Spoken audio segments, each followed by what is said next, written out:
आप में से जो भी समस्या है, संगठन के कार्यकर्ताओं से संगठन में क्या कमियां हैं, ये आप उजागर करेंगे और हम लोग उसका निराकरण करते हुए हम लोगों ने क्या किया, क्या झूठे आश्वासन दिए थे कि क्या आश्वासन हम लोगों ने इंप्लीमेंट नहीं किया, क्योंकि ये बड़ा सुनहरा मौका है साथियों।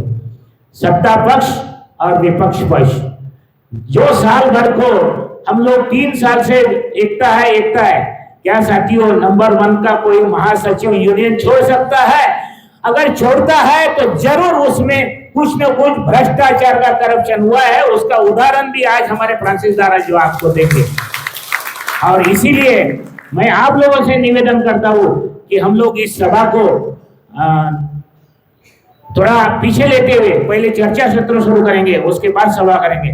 तो मैं एक माइक हमारे साथियों के बीच में देना चाहेंगे। जो भी समस्या है पहले आपकी हम लोग समस्या सुनेंगे, उसके बाद हम लोग इस सभा का द्वारा आपका निराकरण करने की कोशिश करेंगे, क्योंकि हमको मालूम है साथी सबसे बड़ा ज्वलंत मुद्दा है अस्थायी कामगारों को जिस खदान में काम करना स्थायी करना।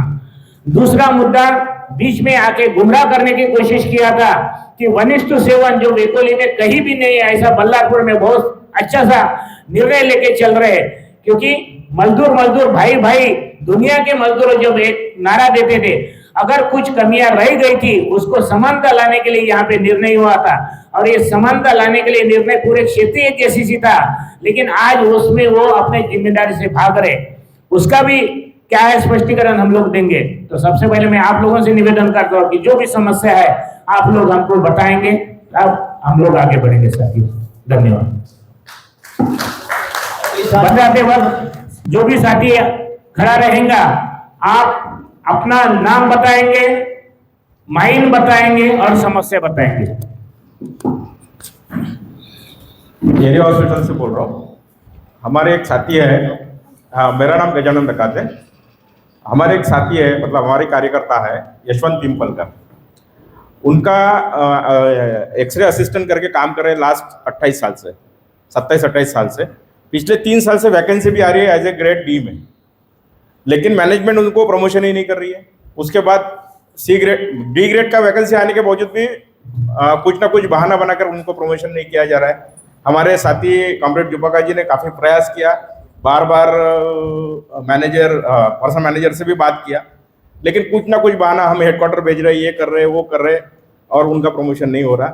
और वो डार्क रूम असिस्टेंट करके ही काम कर रहे हैं, तो उनका निराकरण होना चाहिए, ऐसी अपेक्षा है। पास नहीं, मैट्रिक पास नहीं, और कोई क्राइटेरिया पार नहीं कर रहा है।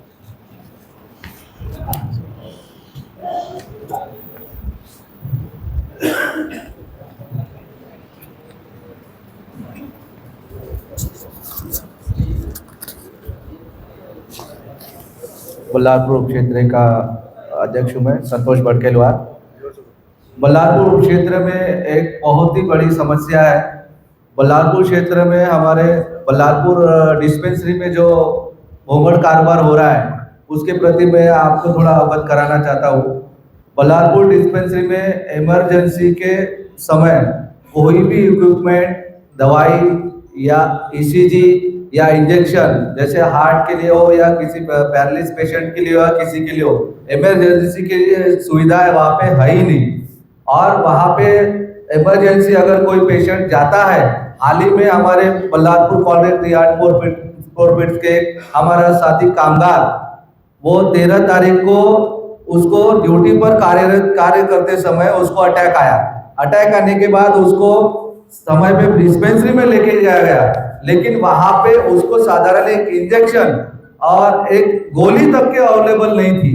वो हार्ट पेशेंट वहां लाने के बाद डॉक्टर लिखता है चिट्ठी, और जो साथ में लेके आता है वो गाड़ी के लिए ढूंढता है कि भाई मैं मार्केट में जाके ये गोली और इंजेक्शन कैसे लाऊं, और वो किसी को फोन करके बुलाता है और फिर जाता है, लेके आता है। उतना समय नष्ट हुआ है। उसके बाद में उसको एरिया लेके गए। एरिया लेके जाने के बाद वहां भी समय खराब हुआ। इसलिए मेरा कहना यह है कि बल्लारपुर उप क्षेत्र के डिस्पेंसरी में वहां पे ईसीजी और इमरजेंसी की सुविधाएं होना चाहिए, ताकि वो हमारा कामगार जो आज मृत हुआ है, ऐसा अन्य कामगार के साथ ऐसी घटना ना हो। क्योंकि हमें इमरजेंसी के तौर पे चंद्रपुर रेफर किया जाता है, तो वहां से ही रेफर डायरेक्ट होना चाहिए। ये मेरा का सुझाव है। धन्यवाद।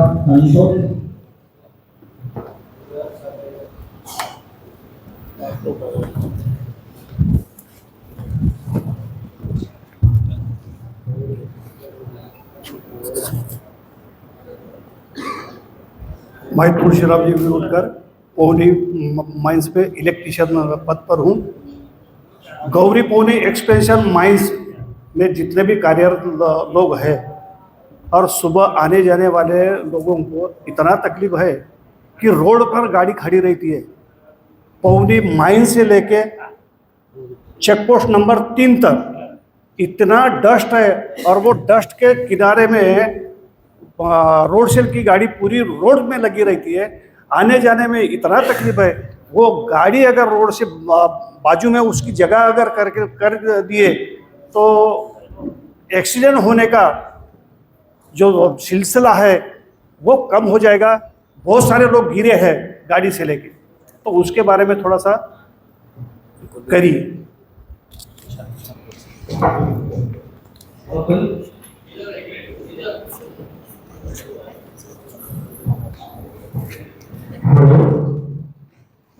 मेरा नाम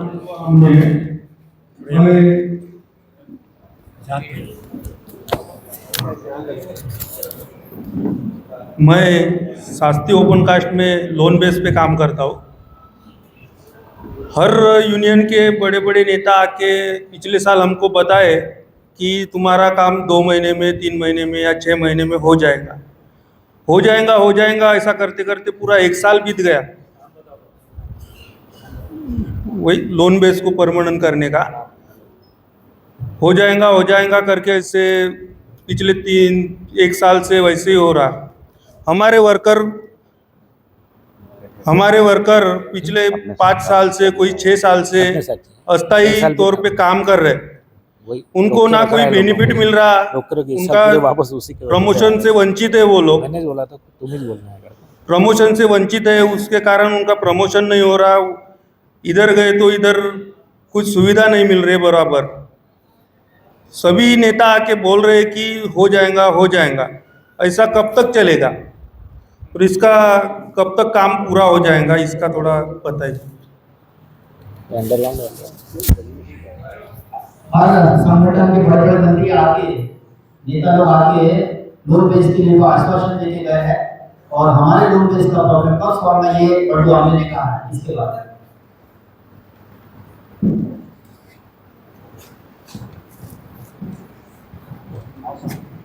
हेलो सर, मैं विकास पावड़े एयरपोर्ट में ड्यूटी करता। हेलो, ड्यूटी में ड्यूटी करता। वहाँ पे कैसा क्या है, इतना वहाँ पे है तो पूछो मत। गलती से अगर 2 मिनट अगर बैरल अगर हाथ से खींचना पड़ता, रस्सी वहाँ पे रस्सी खींचना पड़ता। अगर रस्सी खींचते समय अगर थोड़ा टाइम होगा तो भी वहाँ पे गार्ड को सस्पेंड कर डालती है। क्या के लिए? यही ये करना है। तो टाइम तो वहाँ पे लगता है, इसमें रस्सी खींच दो तो ऑटोमेटिक तो नहीं है ना। धन्यवाद।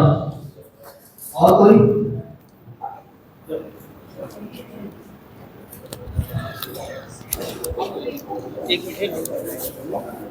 हेलो, मैं लोहबड़े एजीएम ऑफिस में क्लर्क के पोस्ट पे कार्यरत हूँ। ये जीएम ऑफिस में जो बुधवार के जगह पे संडे किया था, इसका आप क्या रीज़न हो सकता है, हमको थोड़ा सा संक्षिप्त रूप से जानकारी देने के लिए कष्ट करें। मंच पर बैठे अधिकारियों को पूछना चाहता हूँ मैं। दूसरी बात, जीएम ऑफिस में 1 महीने से कैंटीन बंद है, संगठन कोई भी ध्यान देने के लिए तैयार नहीं, बता के थक गया हूँ मैं। तीसरी बात यह है कि एक ही सेक्शन में 10-10 साल से काम कर रहे ओएस, उसको अभी तक चेंज नहीं किए, इसका क्या वजह हो सकता है। और चौथी बात यह है कि संगठन बोलते हैं कि हम कभी भी तैयार है। मैं कुछ पॉइंट लिख के दिया था 1 साल के पहले, आईआर मीटिंग में डाला संगठन ने, लेकिन कंपनी ने उसका इम्प्लीमेंट किया नहीं किया उसके बारे में मुझे कोई जानकारी नहीं मिली। और संगठन से यही मेरी विनती है कि जहां हम लिख के देते पॉइंट, उसके मीटिंग होने के बाद थोड़ा हमको समझा के बताया तो हमको भी संतुष्टि हो जाती कि हम बोलते हैं तो हमारा कुछ स्टेटस है संगठन में। धन्यवाद। धन्यवाद। बहुत अच्छी समस्या है और आप हमेशा हमको हमें जो भी समस्या है हमको वैसा भी जहाँ मिले वहाँ बताते हो। धन्यवाद। नमस्ते सर, मेरा नाम अमोल भंडारकर है और मैं जीएम ऑफिस में एज ए क्लर्क कार्यरत हूँ। मेरा भी सेम इशू है सर कि संडे रिलेटेड, जैसे हमारे पुराने जो सीनियर क्लर्क है उन्होंने पूछा था कि संडे रिलेटेड इशू था, तो बाकी सभी यूनियन में यही चर्चा चल रहा है कि मतलब हमने नहीं किया। वर्करों में भी निराशा चल रहा है कि वेडनेसडे से संडे किया गया, क्यों किया गया, क्या किया। इस विषय में थोड़ा सा मुझे इन्फॉर्मेशन चाहिए था, मतलब क्या एक्चुअल हुआ है, कैसे हुआ है। साथ में हमारे ऑफिस में भी ये भी चर्चा चल रहा है कि सैटरडे संडे जो चल रहा है हाफ डे या फिर थर्ड सैटरडे फोर्थ सैटरडे किया जाए, इस बारे में मतलब हॉलीडे डिक्लेयर किया जाए, इस विषय में भी चर्चा चल रहा है। तो मतलब ये सब पॉसिबल है या नहीं है, क्या ऐसे गुमराह के लिए सब चीज चर्चा चल रहा है, इस बारे में थोड़ा इन्फॉर्मेशन चाहिए था। धन्यवाद अमोल। आपका कहना है कि संडे चेंज किया था? नहीं, कहना नहीं है, संडे चेंज होना ना, बुधवार होना। हाँ वो चल रहा है। बहुत अच्छा मुद्दा है। मेरा नाम संतोष पारकी, मैं पौनी 2 से कार्यरत हूँ। सर मेरा कहना ये है कि मेडिकल के बारे में थोड़ा मेरे को बात करना था सर। मेडिकल बारे में सर इतना कहना है मेरा कि मेरे माँ का एक बार घर में ऐसी गिर गई थी थोड़ी, तो मैं एक हॉस्पिटल में लेके गया था डबूसेल की तरफ से। तो उसमें सर थोड़ा प्रॉब्लम थोड़ा था सर, लेकिन डायरेक्टली सुबह में मेरे को ऑपरेशन के लिए बोल दिया गया सर ने, तो ये थोड़ा गलत था। और बाद में मेरा प्रॉब्लम ये था कि जावरे अंकल सर को मैं लेके गया था ये अपना एरिया हॉस्पिटल में, तो वहाँ पे सर मेरा 7th मंथ का एक सोनोग्राफी निकाला था माडुलवार की तरफ से, तो वहाँ पे सर डिफॉल्टर निकाला था।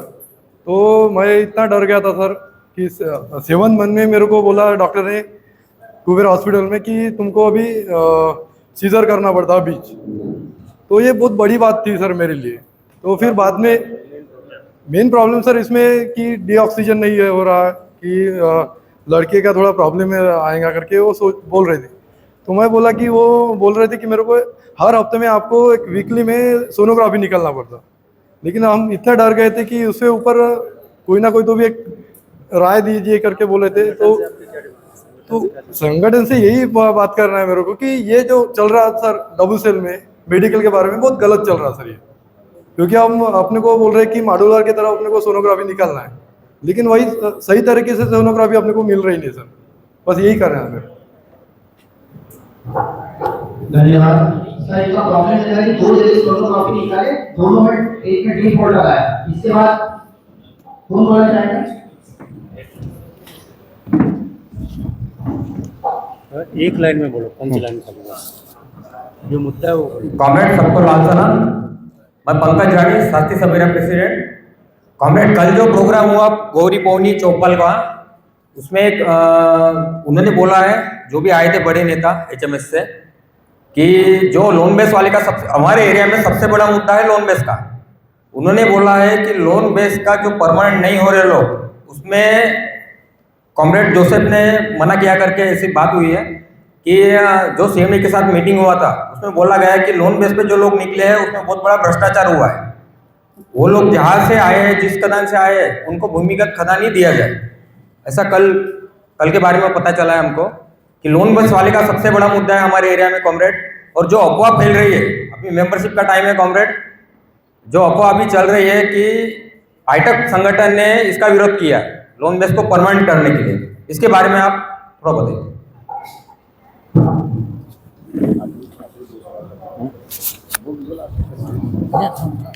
हेलो, मैं खिलावन साहू सर, मैं पौनी 2 खदान में माइनिंग सरदार हूँ सर।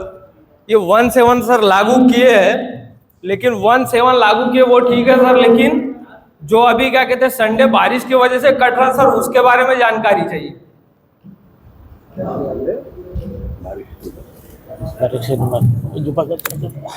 और साथी हमारे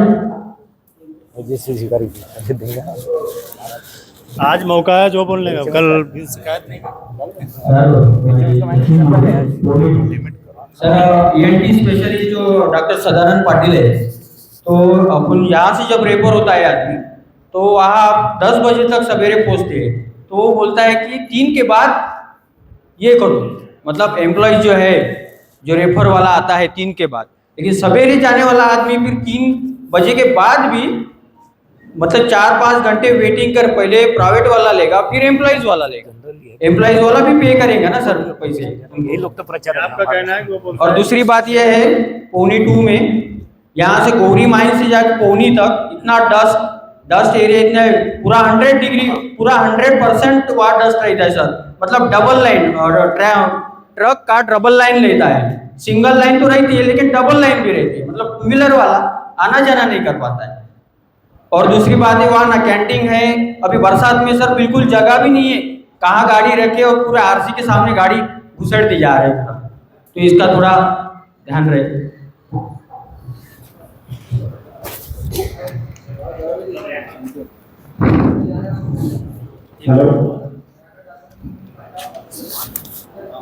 जल्दी जल्दी चालू करो। मेरा नाम संदीप पायगन है, मैं BCUG से लोन बेस पे पौनी 2 में काम कर रहा हूँ। हमारे साथियों का कहना है कि जब क्लियरेंस का टाइम आता है तब हम लोग कैसे याद आते हैं, तब तक 1 साल गुजर जाता है, तब तक याद क्यों नहीं आते, क्लियरेंस के टाइम पे ही क्यों याद आते हैं, इस सवाल का मुझे जवाब चाहिए।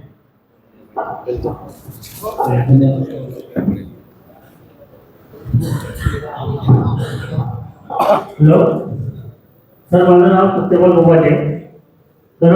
23/5/2023 मध्ये 15 मध्ये माझी गेली 2 ला अपार्टमेंट जाईल सर. आणि आता थोडं सर माझं PFचं रेकॉर्ड नाही का सर, माझ्या कोणी करायला आलेलं नाही.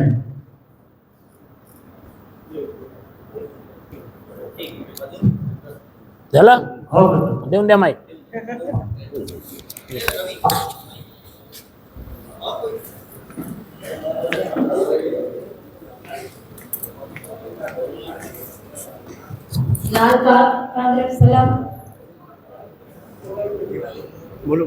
लाल कांग्रेस सलाम.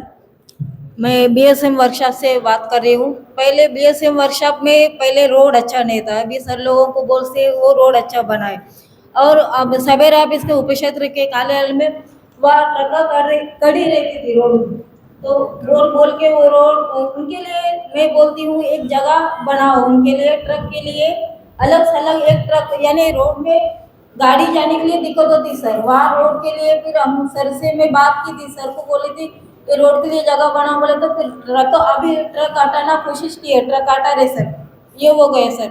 और एक बात कह रही हूँ मैं सर, अभी जो क्वार्टर है सर अवैध कब्जे वाले सर, उतने अवैध कब्जा करके रखे सर, क्वार्टर का तो 80 पार हो गए सर. वो लोग मैं क्वार्टर सर्वे करने जाती तो उल्टे मेरे को सर वही लोग लेके धमकी देते तुमका के लिए. मेरे को सर बेचते हैं क्वार्टर सर्वे के लिए, मैं ही जाती हूँ, मैं इतना डरती नहीं, मैं खुद जाती हूँ कुछ सर्वे कर. सर बोलती है तो हिम्मत वाले तू ही जाके करना.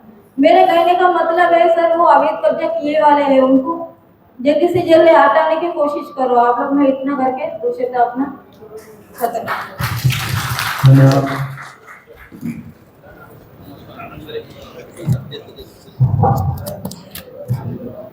मैं भी यहाँ मातर की एरिया वेलफेयर कमेटी मेंबर. अभी कुछ महीने पहले या कुछ दिन पहले एक एरिया से अपना हेडक्वार्टर से लेटर आया सर सेंसिटिव वेस्ट पोस्ट के लिए. उसमें कुछ ही पूरे एरिया का दिया गया है, कुछ ही लोगों का ये दिया है, उनका ट्रांसफर के बारे में उनके 3 साल पूरे हो गए करके दिए. यहाँ ऐसे कई लोग हैं जिनका 10-15 साल हो गया है, कम से कम 20 साल हो गया है, लेकिन उनका ट्रांसफर नहीं हुआ. गिने चुने लोगों का ही वो ट्रांसफर किया गया. वहां से चिट्ठी क्यों आई, कैसे आई, उसको पकड़ के हमारे APM साहब ने अभी एरिया आपने यूनिट में भेज दिया है, लेटर सब एरिया में, और वो लेटर निकालने की तैयारी में है सर. तो ये जो हो रहा है ठीक नहीं है, इसके बारे में हम लोग बात किए हैं, तो बोले वो आया है, हम उस पर एक्शन लेंगे, इतना बोल रहे हैं वो. धन्यवाद.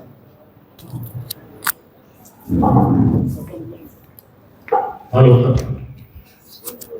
मेरा नाम योगी ढवस।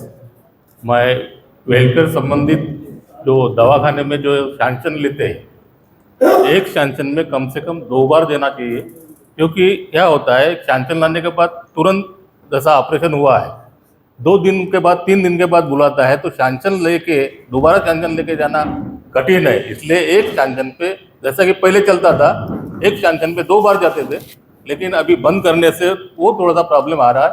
इसलिए एक सैंक्शन पे कम से कम 2 बार जाना चाहिए। बहुत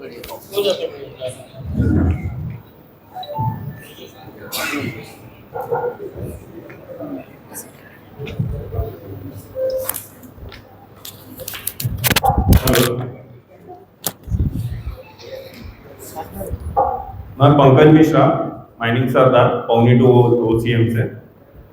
मेरा सवाल है मस्के अंकल, जोसेफ जी, धनकुलवार जी और जुपाका जी, दारा जी, सभी से मेरा सवाल है कि ये जो माइनिंग स्टाफ का 1:7 रोटेशन लागू किया गया, ये मतलब बलारपुर एरिया में से ही लागू किया गया है, बाकी एरिया में कहीं पे भी चालू नहीं है। और ऑलरेडी पहले ही माइनिंग स्टाफ की कमी है यहाँ पे। स्टैट्यूटरी पोस्ट में पहले ही माइनिंग स्टाफ आता है, फिर उसके बाद में भी नहीं क्या इनको रोटेशन में डाला जा रहा है संडे ड्यूटी के दिन, और उसके बाद में फिर अभी नहीं क्या रेनी सीजन में भी उसमें भी कटिंग किया जा रहा है। तो ये किस कारण से कटिंग किया जा रहा है? और स्टैट्यूटरी में हम लोग ऑलरेडी कम है, या हमने नहीं क्या मतलब रेगुलेशन वगैरह सब CMR रेगुलेशन के हिसाब से सब कुछ वहाँ पे GM ऑफिस में GM सर को बात किए हैं, उसके बाद में भी GM सर बोल रहा है कि नहीं हम नहीं दे सकते, हमारा बजट कम है, हम नहीं दे सकते। तो ये किस कारण से नहीं दे सकते, ये मेरा एक क्वेश्चन है। और दूसरा एक और क्वेश्चन है, जो हमारा मेडिकल सुविधा है, जैसे पार्टी जी ने बोले कहीं से अगर जैसे हम WCL से रेफर करके अगर जाते हैं, तो रेफर करके जाने के बाद में वहाँ पे जो भी प्राइवेट हॉस्पिटल में अगर जाते हैं, चंद्रपुर, नागपुर या फिर हैदराबाद में मोस्टली नहीं क्या अच्छे से ट्रीटमेंट हो जाता है, मगर नागपुर और चंद्रपुर में देखा जा रहा है कि कहीं पे भी प्राइवेट हॉस्पिटल में सही तरीके से ट्रीट नहीं किया जा रहा है। प्राइवेट हॉस्पिटल में रेफर पेशेंट WCL के, और वो खासकर मजदूर और जो मंथली बेसिस में आते हैं इन लोग को। बाकी मैनेजमेंट के अगर कोई भी अगर जाता है तो उनको अच्छा ट्रीट किया जा रहा है, मगर स्टाफ, मजदूर और बाकी लोगों को ट्रीट नहीं किया जा रहा है, ये प्राइवेट हॉस्पिटल में। तो ये चीज़ को लेके मेरा एक सवाल था बस।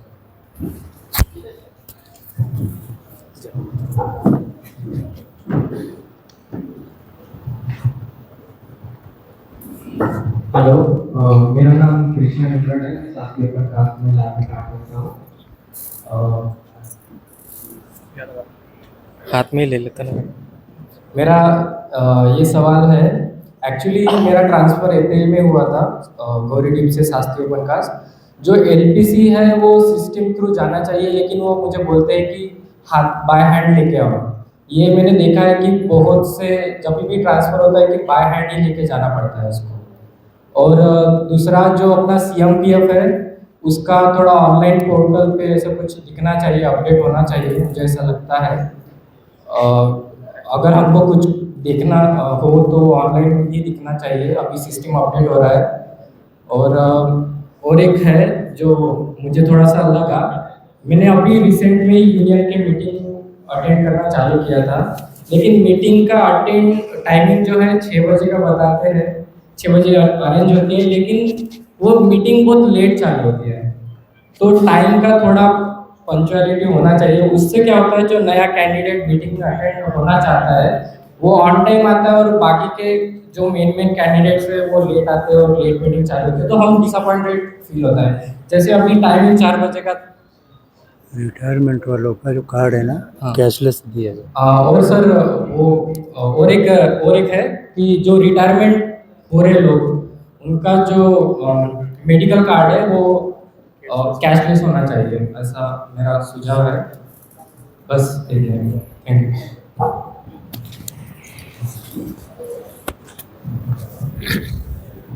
बोलिए कॉमरेड, जल्दी जल्दी बोलिए।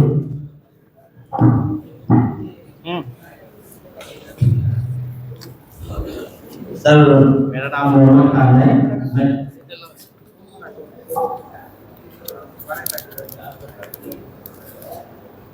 मैं बीसी से हूँ और मेरा कहना सर जो जनरल मजदूर है कैटेगरी 2 जैसा हमको प्रमोशन के नाम पे क्या दिया जा रहा है, यानी कि प्रमोशन तो दे रहे हैं पर उसके साथ में इंक्रीमेंट क्यों नहीं दे रहे हैं।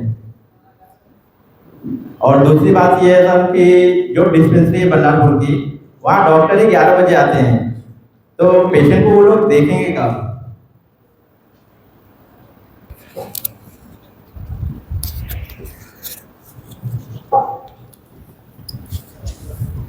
हो गया एक बार बोल दिया ना।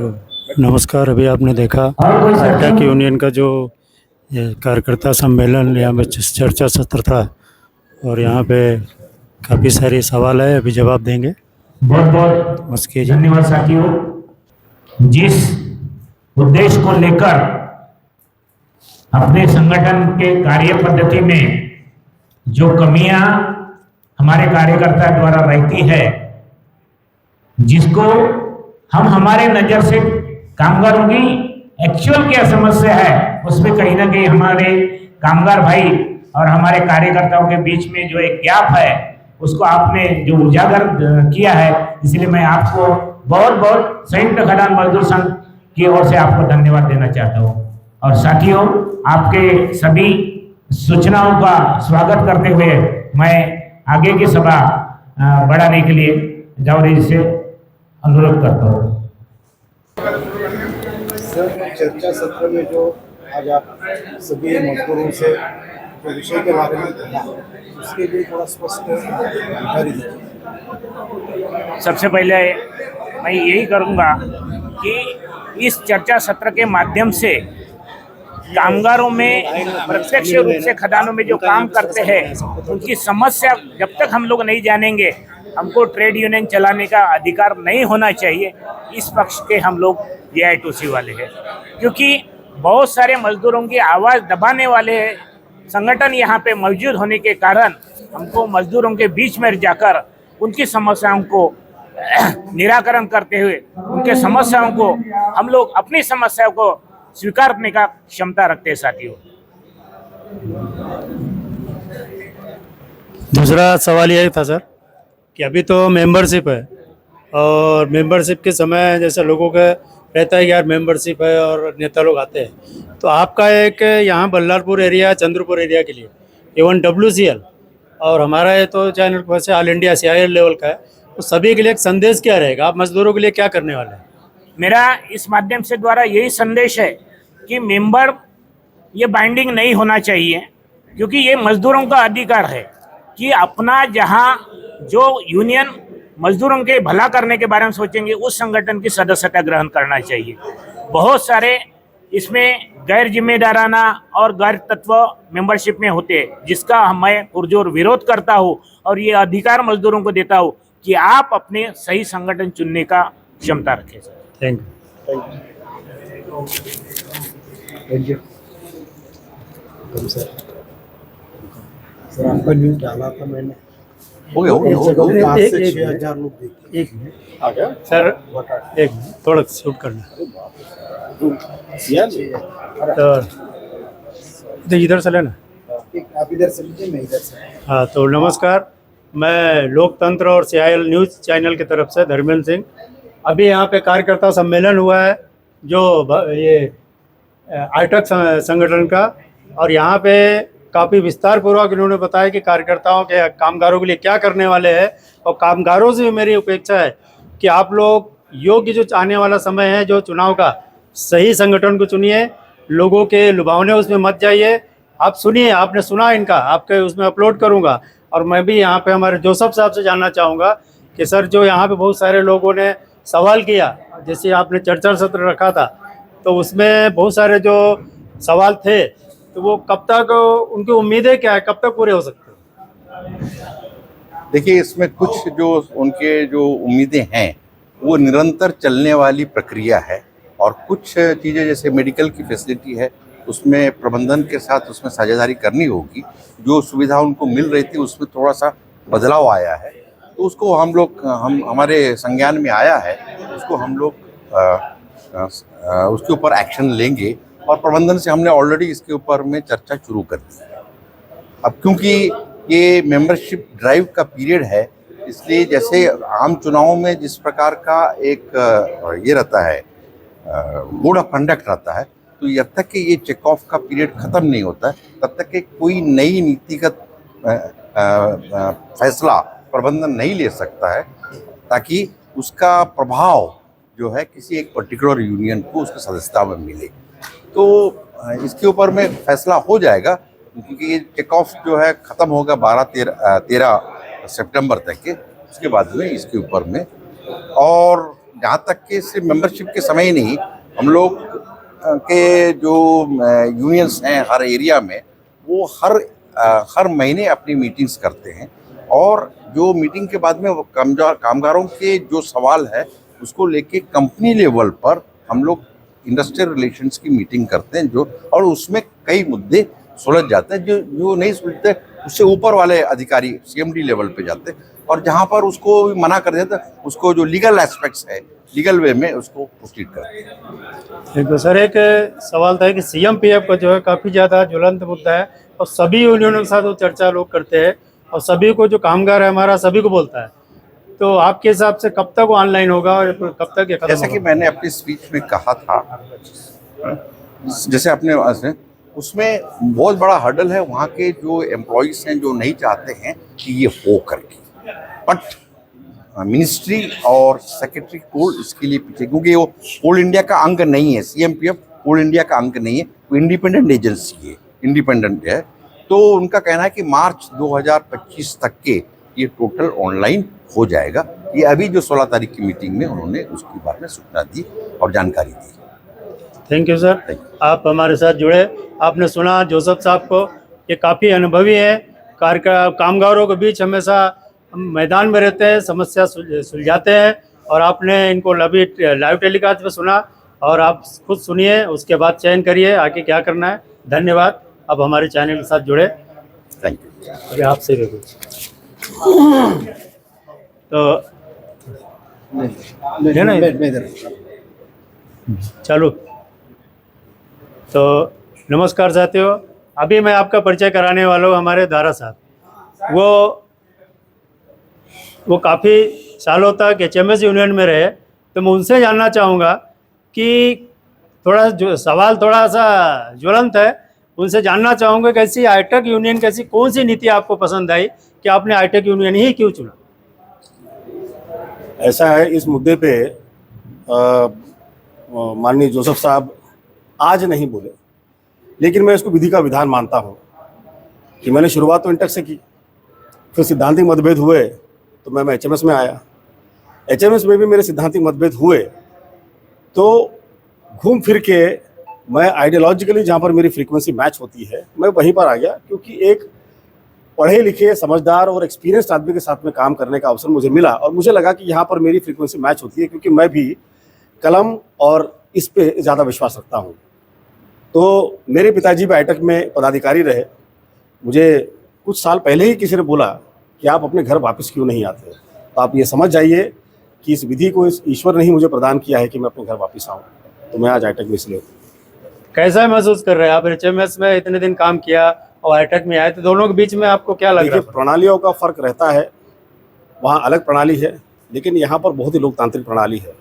मेरा ये मानना है कि श्रम संगठन और श्रम संगठन का जो नेता है वो जितना उपलब्ध रहेगा कामगार के लिए, और कामगार जितनी आसानी से उनको ये महसूस करे कि मैं इनको संपर्क कर सकता हूँ, कॉल कर सकता हूँ, वार्ता कर सकता हूँ, उनका गैप उतना कम होता है। ये गैप यहाँ पर बहुत कम है, कामगारों और यहाँ नेताओं के बीच में गैप ही नहीं है। ये बहुत ही खुला संवाद करते हैं और सबके लिए उपलब्ध हैं, और यही खूबी है कि सरलता के साथ में बड़ा काम करते हैं। सर, और एक था कि अभी HMS यूनियन में तो आपके बहुत सारे जब्ते, बहुत सारे साथी हैं वहाँ पे। अब ये जो वीडियो वो भी देखेंगे, तो आप HMS यूनियन में जो आपके साथी है पुराने, उनके लिए क्या संदेश रहेगा आपका? मेरा एक ही संदेश है कि आने वाला समय, जैसे जोसेफ साहब ने कहा कि बहुत जटिल है, और आने वाले समय में जो लीगल एस्पेक्ट को लेके चलेगा वही संगठन जो है सस्टेनेबल होगा। और जैसा कोल इंडिया में जैसे आप सेफ्टी बोर्ड के मेंबर हैं, मुस्के साहब का इतना एक्सपीरियंस है, ये तजुर्बे को ये आज बहुत बढ़िया संवाद हुआ जिसमें कुछ मुद्दों पे उन्होंने कहा कि ये नहीं हो सकता, कोई झूठी बात उन्होंने नहीं कही, लेकिन ये बाकी संगठनों में नहीं होता है, हम देख लेंगे, कर देंगे और होते ही रहते हैं। लेकिन यहाँ पर मेरा ये मानना है कि जितने भी कामगार हैं वो कम से कम कामगार धर्म को निभाए, धर्म जाति इसके नाम पे मेंबरशिप ना करे, क्योंकि खदानों में जब हादसा होता है तो किसी को आदमी नाम या जात पूछ के नहीं उठाता, हम लोग एकत्र होकर उसका मदद करते हैं। उसी भावना के साथ में मेंबरशिप भी करें कि जो हमारा नेता अच्छा दिख रहा है उसके साथ में रहे, ताकि उनको ताकत मिले तो ईमानदारी के साथ में आप मुद्दे को ऊपर तक ले जाएंगे। धन्यवाद, काफ़ी अच्छी बात बोला आपने। और देखा आपने तीनों हमारे चारों महानुभावों से सुना कि किस तरह वो संगठन को और आगे बढ़ाने वाले हैं। मैं उम्मीद करता हूँ कि दारा साहब जिस तरह HMS यूनियन में प्रखर मुद्रा में एकदम फ्रंट में आके समझो बल्लेबाजी करते थे, वैसे ही यहाँ पे भी एकदम स्वतंत्र रूप से काम करेंगे और कामगारों की समस्याओं को हल करेंगे। जय हिंद, जय भारत। Thank you.